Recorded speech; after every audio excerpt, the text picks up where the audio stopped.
하나님 말씀 열왕기상 6장 14절에서 38절, 열왕기상 6장 14절에서 38절까지 말씀 기도합니다. 오늘 5월 7일 수요일 저녁입니다. 5월 7일자 본문 열왕기상 6장 14절에서 이 38 끝절까지 교도하겠습니다. 솔로몬이 성전 건축하기를 마치고 백향목 널판으로 성전의 안벽 곧 성전 마루에서 천장까지의 벽에 입히고 또 잣나무 널판으로 성전 마루를 놓고 또 성전 뒤쪽에서부터 20규빗 되는 곳에 마루에서 천장까지 백향목 널판으로 가로막아 성전의 내소 곧 지성소를 만들었으며 내소 안에 있는 소 곧 성소의 길이가 40규빗이며 성전 안에 입힌 백향목에는 박과 핀 꽃을 아루새겼고 모두 백향목이라 돌이 보이지 아니하며 여호와의 언약궤를 두기 위하여 성전 안에 내소를 마련하였는데 그 내소의 안은 길이가 20규빗이요 너비가 20규빗이요 높이가 20규빗이라 정금으로 입혔고 백향목 제단에도 입혔더라. 솔로몬이 정금으로 외소 안에 입히고 내소 앞에 금사슬로 건너지르고 내소를 금으로 입히고 온 성전을 금으로 입히기를 마치고 내소에 속한 제단의 전부를 금으로 입혔더라. 내소 안에는 감람나무로 두 그룹을 만들었는데 그 높이가 각각 10규빗이라. 한 그룹의 이쪽 날개도 5규빗이요 저쪽 날개도 5규빗이니 이쪽 날개 끝으로부터 저쪽 날개 끝까지 10규빗이며 다른 그룹도 10규빗이니 그 두 그룹은 같은 크기와 같은 모양이요 이 그룹의 높이가 10규빗이요 저 그룹도 같았더라. 솔로몬이 내소 가운데 그룹을 두었으니 그룹들의 날개와 펴져 있는데 이쪽 그룹의 날개는 이쪽 벽에 닿았고 저쪽 그룹의 날개는 저쪽 벽에 닿았으며 두 날개는 성전의 중앙에서 서로 닿았더라. 그가 금으로 그룹을 입혔더라. 내외소 사방벽에는 모두 그룹들과 종려와 핀 꽃 형상을 아로새겼고 내외 성전 마루에는 금으로 입혔으며 내소에 들어가는 곳에는 감람나무로 문을 만들었는데 그 문 인방과 문설주는 벽의 5분의 1이요 감람나무로 만든 그 두 문짝의 그룹과 종려와 핀 꽃을 아로 새기고 금으로 입히되 곧 그룹들과 종려에 금으로 입혔더라. 또 외소의 문을 위하여 감람나무로 문설주를 만들었으니 벽의 4분의 1이며 그 두 문짝은 잣나무라 이쪽 문짝도 두 짝으로 접게 되었고 저쪽 문짝도 두 짝으로 접게 되었으며 그 문짝의 그룹들과 종려와 핀 꽃을 아로 새기고 금으로 입히되 그 새긴 데에 맞게 하였고 또 다듬은 돌 3켜와 백향목 두꺼운 판자 1켜로 둘러 안뜰을 만들었더라. 넷째 15월 여호와의 성전 기초를 쌓았고 11째 해 불월 곧 8째 달에 그 설계와 식양대로 성전 건축이 다 끝났으니 솔로몬이 7년 동안 성전을 건축하였더라. 아멘. 설명하기도 힘들고 그냥 이거를 보면 되는데 그냥 그죠? 우리가 성전 안으로 들어가서 쫙 한번 훑어보고 모델하우스처럼 싹 보면 이게 참 쉬운데 이걸 말로 설명하려고 그러니까 이게 얼마나 어렵겠어요. 이 성전 내부 건축 과정의 그 모습을 지금 보고 있는데 벽은 백향목이 저는 어떻게 생긴지 모르겠어요. 하여튼 최고급 목재라는 건 틀림없어요. 그리고 바닥은 잣나무로 깔았습니다. 물론 돌을 기초로 했겠죠. 그리고 전부 다 순금으로 덧입혔어요. 눈이 번쩍번쩍 하겠죠. 그리고 지성소, 성소 이걸 구분을 해가지고 벽으로 구분을 했어요. 또 지성소에는 감람나무로 올리브나무죠. 두 그룹을 그룹을 만들었어요. 그룹이 걸그룹이 아닌 건 여러분 아시겠죠? 예, 우리가 생각하는 그런 게 아니고 천사의 천사. 천사의 날개 이렇게 하는 날개 한 천사 모양을 만들었고 그걸 또 금으로 덮었어요. 조각을 한 다음에 이렇게 금으로 덧입힌 거죠. 그리고 사방 벽계는 뭘로 했냐면은 종려나무, 그다음에 핀 꽃 형상 이것을 이렇게 새겼어요. 그냥 있는 것이 아니고 그룹도 거기에 들어 있고요. 또 감람나무로 문 그리고 문설주를 만들었어요. 이 감람나무는 이스라엘에서도 나는 나무예요. 넓고 큰 목재는 두로에서 갖고 온 거고 이렇게 감람나무 기둥 요 정도는 감람나무 문하고 문설주를 만들었던 것 같아요. 기간이 나오는데요. 즉위 4년, 그러니까 첫 넷째 해 15월부터 시작해가지고 기초를 놓고 11째, 그러니까 이건 즉위년을 말하는 겁니다. 솔로몬이 취임한 지 11년째 되는 9월 8째 달에 설계와 식양대로 마쳤는데 총 걸린 공사 기간이 무려 7년을 걸려서 만들었다. 이 내용이 오늘 스토리예요. 자, 오늘 질문이 이겁니다. 성전은 어떻게 완성되었는가? 이게 오늘 질문인데요. 성전은 어떻게 완성되었는가? 먼저 14절에서 22절까지인데 하나님께 정성을 다해 최고의 것으로 정성을 다해 드렸다라는 것을 알 수 있습니다. 우리도 그렇지만 건축으로 한 건물을 세울 때 어떻게 합니까? 외부부터 먼저 골조부터 하죠. 골조. 토대부터 하고 토목공사부터 하고 그다음에 어떻게 합니까? 골조를 뼈대를 세우고 그다음에 외장, 그다음 내장 이런 순서로 진행이 되죠. 성전도 그랬어요.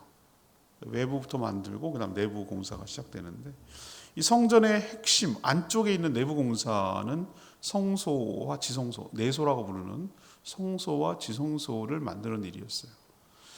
여기에 벽은 물론 돌로 했겠고요. 최고급 목재, 이것은 두로에서 히람이 준 것이죠. 백향목 널빤이 이 벽면에 쓰였어요.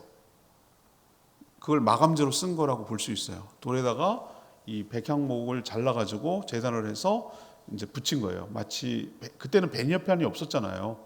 그러니까 전부 다 그런 나무로 한 거고. 그럼 바닥은 뭘로 했냐? 이것도 역시 수입한 거예요. 준 거예요. 두로에서. 잣나무. 여러분 잣나무 보셨어요? 잣만 먹을 줄 알았죠? 잣나무도 전나무처럼 곱게 자라는 침엽수입니다. 그래서 이거 둘 다는 최고급 목재예요. 지금이나 뭐 옛날도 똑같았을 것 같아요. 그리고 이제 그렇게 이제 한 다음에 그 순서를 알겠죠. 돌이 놓고 그다음에 뭐 있어요? 나무를 하고 뭐 끝인가? 우린 일부러 뭐 나뭇결을 살리려고 이런 뭐 찻집 같은 데 가면 그렇게 하는데 그렇게 안 하고 여기다가 벽면, 바닥, 천정 모두 사방에다가 전부 다 뭐였냐면은 순금, 금을 펴가지고 금을 쌌다는 얘기가 아니라 금을 펴가지고 거기다가 이렇게 입힌 거예요. 금박을 한 거죠. 일종의 금박을 한 거예요. 그것도 아니 보통 크기냐고 그게요. 그렇죠? 그 천장 바닥 사면 전부 다 육면 이쪽 아래까지 다 육면이죠. 그 전부 다 순금으로. 그것도 그냥 금이 아니야. 합금 무슨 뭐 많이 들어가는 14K 이런 거 아니라니까. 순금으로 18K 순금으로 전부 다 입혔어요. 또 성소하고 지성소 이거는 이제 그 갈라내는 것인데 여기도 역시 널판으로 막았다고 그랬어요. 구분을 했어요. 막았는데 여기도 전부 다 뭘 입혔냐면은 순금을 입혔습니다. 동서고금 금 요즘 금값이 얼마나 비싸게요. 요즘 금값 좀 내려간다고 하긴 하는데 깜짝 놀랍니다 여러분. 금 하나 옛날에 왜 금이 그럴까요? 화폐나 이런 것들이 재산 가치가 떨어지면 역시 실물이 남는 거잖아요. 이빨 막 깨물고 그러잖아요. 금메달 따면 그게 진짜 그거야말로 진짜 실제가 있는 거잖아요. 금은 실체가 있는 거예요. 종이야 사람 값어치가 왔다 갔다 그 돈이라는 게 그런 거죠. 근데 그게 불안하면은 달러가 불안하고 뭐 이런 것들이 불안하면 뭐가 올라갑니까? 역시 이러면서 이제 금이 올라가게 되는 거죠. 경제가 불안하고 그러면은 금이 올라가게 돼 있어요. 금값이. 그래서 금이 지금 올라가고 있다는 얘기는 그만큼 경제가 불안하다는 얘기인데 왜 그런가? 금은 동서고금 최고의 금속이에요. 왜 그렇습니까? 금은 비싼 게 왜 그렇죠? 희소성이 있기 때문에 그렇기도 하지만 언제 어디서든지 변하지 않는, 금이 변하는 거 봤어요? 금은 그냥 하나의 원소잖아요. 우리가 화학 시간에 배우잖아요. 칼칼라마, 아랄찰림 뭐 이거 왜 외웠는지 내가 지금 생각하면 웃기긴 없는데 아무튼 그걸 열심히 주기를 외웠다고. 근데 그 중에 하나가 그냥 하나의 원소이면서 하나의 그냥 단일 금속이기 때문에 변하지도 않고 항상 그 유지를 한단 말이에요. 은보다 전도체가 더 좋아요. 절 잘 통과하는 것인데 너무 비싸니까 못 쓸 뿐이에요. 그만큼 귀하단 말이에요, 그게. 그리고 어디서든지 번쩍번쩍 하잖아요. 저는 베트남 뭐 어디 뭐 캄보디아 뭐 태국 가면은 눈이 부시. 사원을 전부 다 금딱지를 붙여놨는지 뭘 해놨는지 금 도금을 했는지 눈이 부시. 왜 그랬을까? 그만큼 귀하다는 거죠. 솔로몬은 성전 내부를 최고급 목재 그리고 최고의 금속인 금으로 모두 다 입혔어요. 하나도 빈틈이 없이. 이걸 뭘 의미할까? 뭘 의미하죠?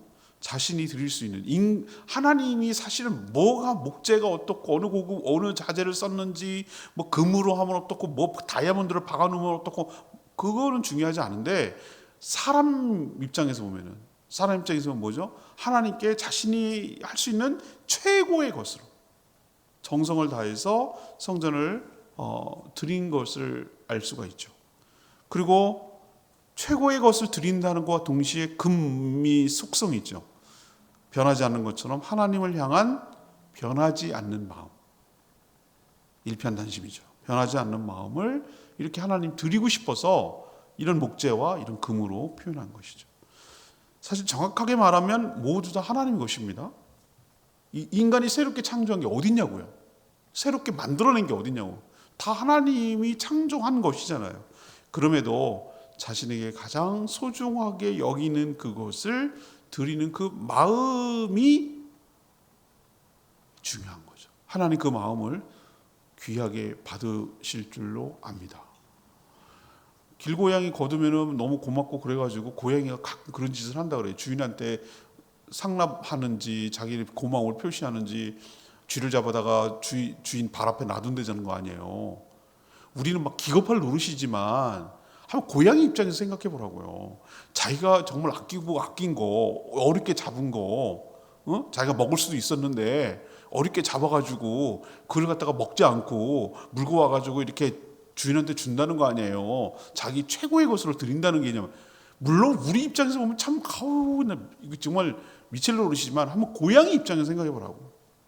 자기 딴에는 그게 최고라고 생각하고 드리는 그 마음이 귀하지 않아요? 하나님이 무엇으로 뭘 드린들 만족하시겠어요?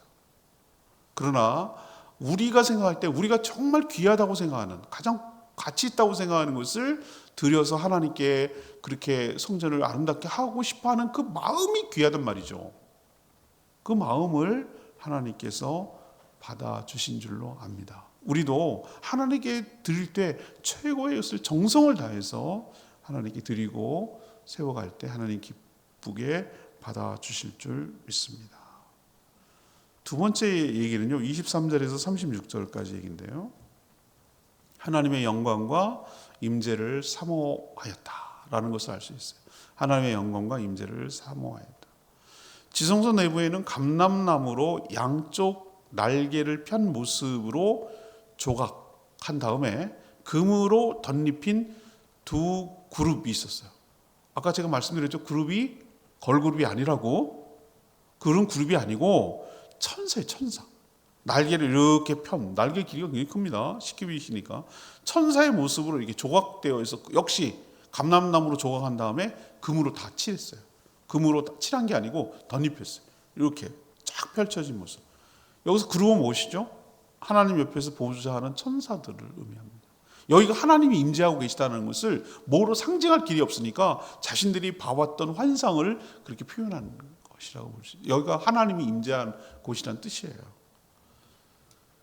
왜 이 그룹을 이렇게 설치했을까? 그 내소, 그러니까 지성소에 여기가 바로 하나님의 임재와 하나님의 영광이 가득한 곳이다. 하나님이 여기 계시다라는 것을 상징적으로 이렇게 표현한 것이죠.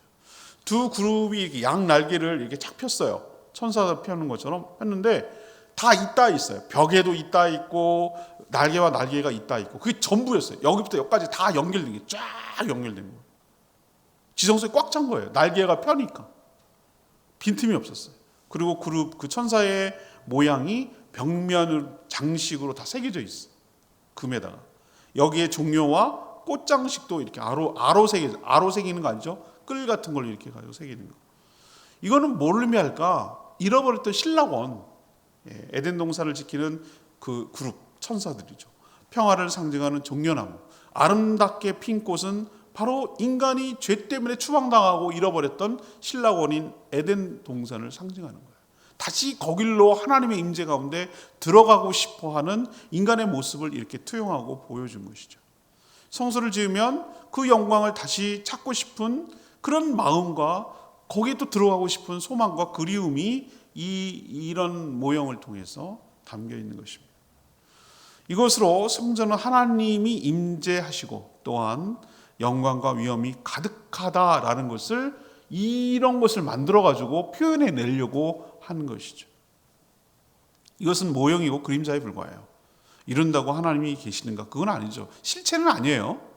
그렇지만 하나님은 무엇입니까? 그 안에 있겠다고 스스로 자기를 낮춰서 그 그룹과 그룹 사이 그 언약궤 위에 그 사이 공간에 계시겠다고 하나님이 약속하셨어요. 이건 인간의 그 뭐라고 안심이라고 그럴까? 내가 여기 있어 줄게, 있을게 이렇게 하나님이 약속해 준 것은 정말 우리를 배려하시는 모습이에요. 성도들은 실제 하나님의 임재 가운데 영광을 보게 될 것입니다. 이 성전은 모형이고 천국을 이렇게 모형화한 것이죠. 이미테이션한 것이죠. 우리는 이 모형이 아니라 장차 실체를 보게 될 것입니다. 하나님의 영광 가운데 예수 그리스도로 형상화하셔서 예수 그리스도의 영광, 그 보좌 그리고 임재를 우리는 실체를 보게 될 날이 올 것이다. 이것을 성전을 지은 것으로, 지성소를 짓는 것으로 표현해내고 있다. 그 얘기는 우리가 하나님의 임재와 영광을 사모하고 기다린다라는 뜻이에요. 자, 세 번째 이 성전에서 우리가 가져야 될 교훈은 뭐냐? 37절, 38절인데 7년 동안 설계와 식양대로 완성되었다라는 것을 알 수 있어요. 솔로몬은 왕으로 즉위한 지 4년 15월. 15월은 양력 우리로 치면요.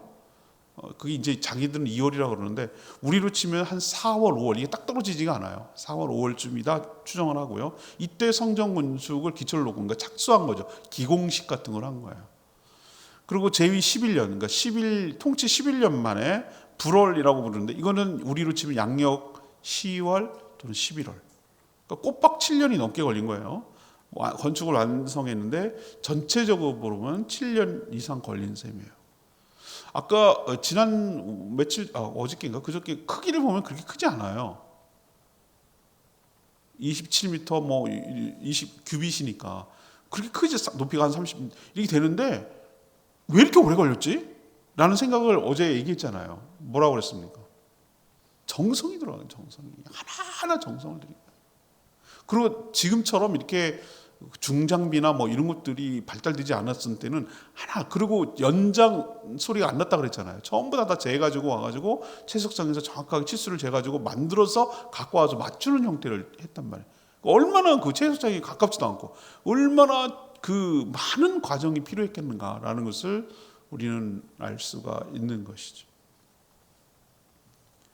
그만큼 크기로 보면 오래 걸릴 공사는 아니지만 지금과 당시 건축 기법을 비교하는 건 무리예요. 그렇지만 전 여기에 아까도 말했지만 7년이나 걸렸던 것은 꼼꼼하고 세밀하게 모든 공정과 정성을 기울여서 공사를 진행했다는 반증이라고 보는 거죠.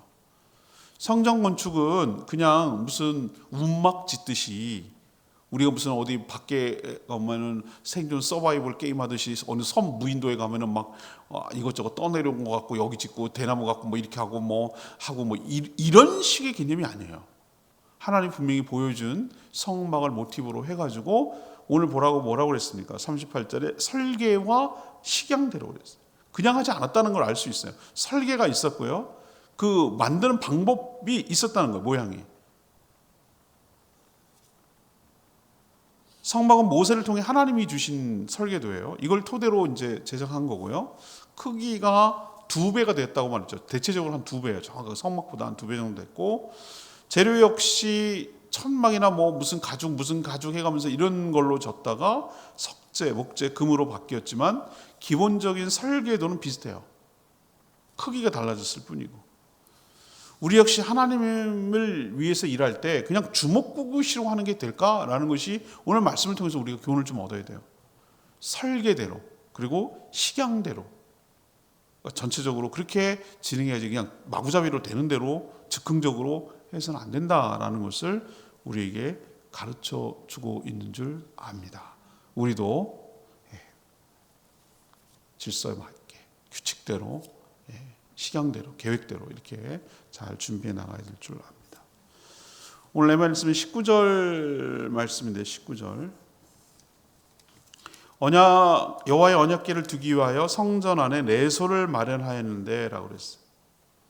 성전의 핵심은 지성소고요. 지성소의 핵심은 어디냐? 언약궤에 있어요. 언약궤를 두기 위해서 그랬어요. 언약궤를 얼마나 중요했으면 언약궤를 두기 위해서. 언약궤를 날개로 덮고 지키며 쳐다보는 두 그룹도 결국은 언약궤를 뭐 하는 거죠? 감싸고 보호하는 것이죠. 언약궤가 왜 이렇게 중요하죠? 하나님은 두 그룹 사이에 임재하시겠다고 하셨거든요. 그리고 여기를 뭐라고 우리는 부르냐면은 우리 좀 아까 불렀던 찬양이잖아요. 시은소라고 그래요. 시은소. 시은소는 뭐냐? 한자예요. 은혜를 베푸는 장소. 시은소. 우리가 하나님 앞에 나가 속죄를 받으며 은혜를 얻어야 사는데 바로 여기가 은혜를 베푸는 장소라는 것이죠. 그러면 지금은 성전이 뭐죠? 성전이 있습니까? 우리 몸이 바로 성전입니다. 우리 하나님 앞에 나가 임재하고 성령으로 임재하고 계신 그분 앞에 나가서 우리가 하나님을 아뢰고 뵙고 기도하고 할 수 있는 것이 지금 옛날로 치면 얼마나 큰 특권이라는 걸 여러분 아셔야 돼요.